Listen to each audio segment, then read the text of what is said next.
Shifting focus to Kenya, Kenyan President William Ruto has cancelled two major deals with India's Adani Group. Ruto made a State of the Nation address on Thursday, which came after months of political turmoil in the country. The highlight of his address was the cancellation of the multi-million-dollar airport expansion and energy deals with Indian tycoon Gautam Adani. Because of the information that has been provided to us by partner nations, I have directed agencies within the Ministry of Transport and the Ministry of Energy and Petroleum to immediately cancel the ongoing procurement process for JKI expansion public-private partnership transaction, as well as the recently concluded Ketrago transmission in public partnership.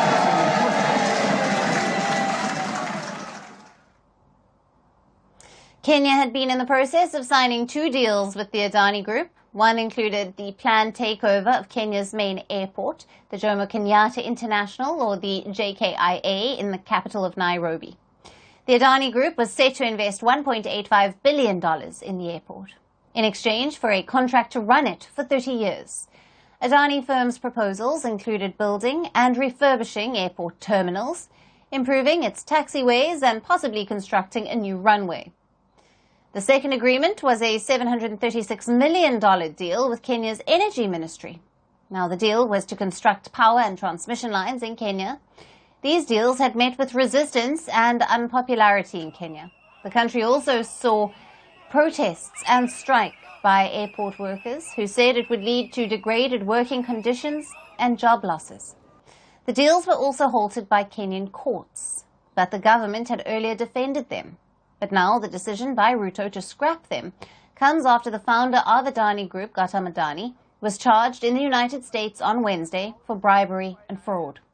Adani, along with his nephew and 6 other co-defendants, are accused of paying around $265 million in bribes to Indian government officials. These payments were reportedly made to secure lucrative contracts, estimated to generate $2 billion in profit over 2 decades. Adani and his co-defendants are accused of concealing the bribery to raise money in the U.S. However, the Adani Group has called these charges baseless.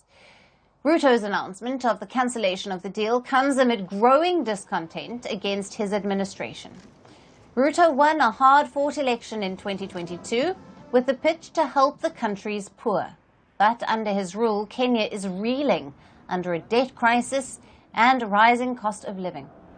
Earlier this year, Ruto proposed new tax hikes in the country to raise revenue. However, these measures met with heavy resistance, and the country saw massive anti-tax protests, which turned into a wider campaign against Ruto. Over 70 people are believed to have been killed in the protests, and the police have been criticized for its crackdown on protesters. In his speech, Ruto said there is an urgent need to reset his presidency after mounting criticism.